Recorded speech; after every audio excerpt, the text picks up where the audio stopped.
Given my current position, it may be hard to believe, but I genuinely never wanted to be a detective. I started school with the intention of biomolecular engineering.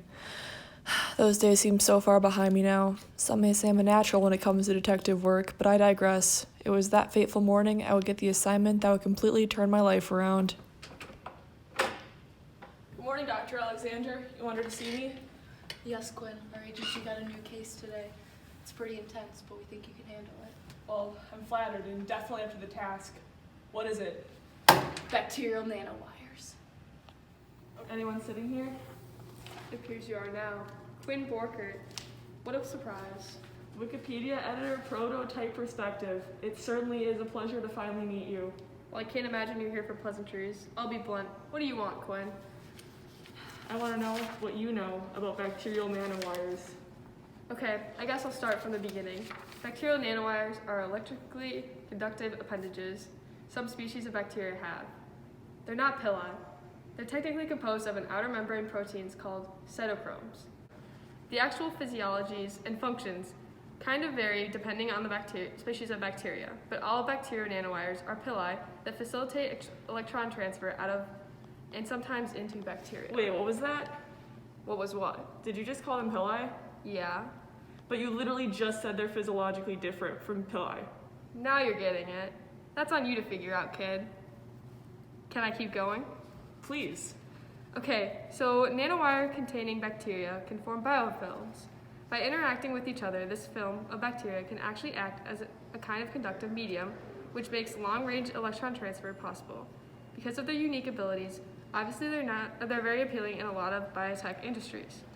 In the biofuels industry, bacterial nanowires have shown to generate electricity by facilitating electron flow through batteries. Bacterial strains have even been genetically modified to have even more nanowires, and increasingly the quantity of nanowires only increases the overall electrical output. You can also coat the nanowires with metal oxides, which makes them even more conductive and increases output even further. And because they can form biofilms, cells don't even have to be in direct contact with the anode to contribute to the electrical flow. It's amazing. Aside from that, microbial nanowires have applications in bioremediation.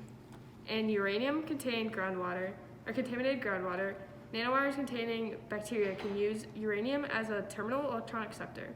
This causes uranium to mineralize, allowing it to be easily removed from wastewater. We're pretty far away from achieving that right now, but bacterial nanowires could eventually be used to construct artificial neurons. Silicon is typically the medium of choice for current artificial neurons, but bacterial nanowires would be able to increase biocompatibility, which is huge. That's all I know, unfortunately. Take it or leave it. Wait, what about their past? Do you know anything about their history at all? No.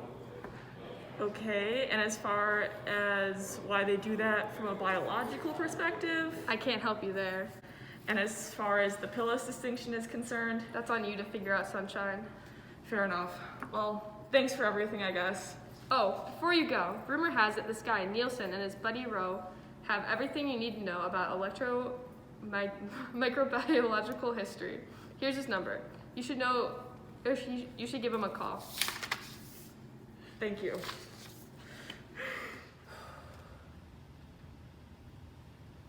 Ring ring. Hello? Hi, is this Nielsen? Who wants to know? My name is Quinn, and I'm trying to learn about bacterial nanowires. What? Look, girl, you don't know what you're doing. You can't handle the truth. Please, I just have a few questions. I know you're the go-to with information on their past. I'm out of options. Take notes, because I'm only going to say this once.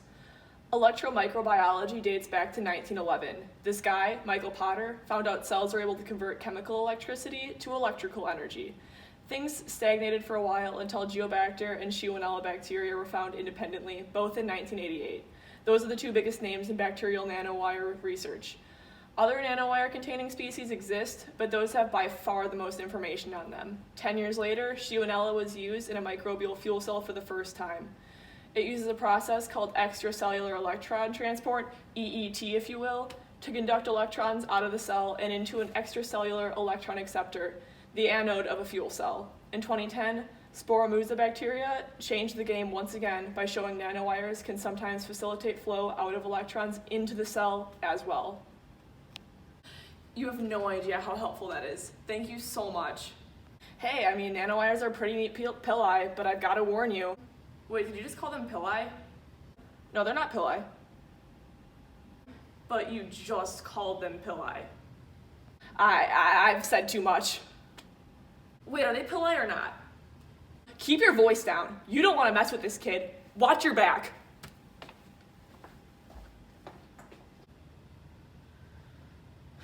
Mm.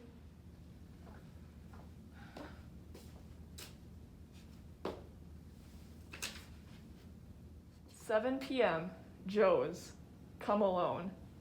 Joe's? Joe Mama's house. Well, it's 7 p.m. This is the place. So you must be the queen who can't keep her nose out of this. I admire your gumption, kid. Who are you? Me? I'm lovely. You don't mean. Yes, I'm the one who isolated Geobacter for the first time. There's a few things I want you to hear from me and only me. First of all, we don't really know all of the biological implications of bacterial nanowires. We do know nanowires allow bacteria to use extracellular metals as terminal electron acceptors in electron transport chains. The high reduction potential of the metals yields pretty impressive ATP production. That's all we can say for sure. They can help with regulatory feedback in bacterial communities. They can help cells temporarily store electrons in metals, creating a kind of natural battery. The bacteria capable of taking in electrons may oxidize metals to use them as a source of electrons. It's hard to say. We're working on figuring that out.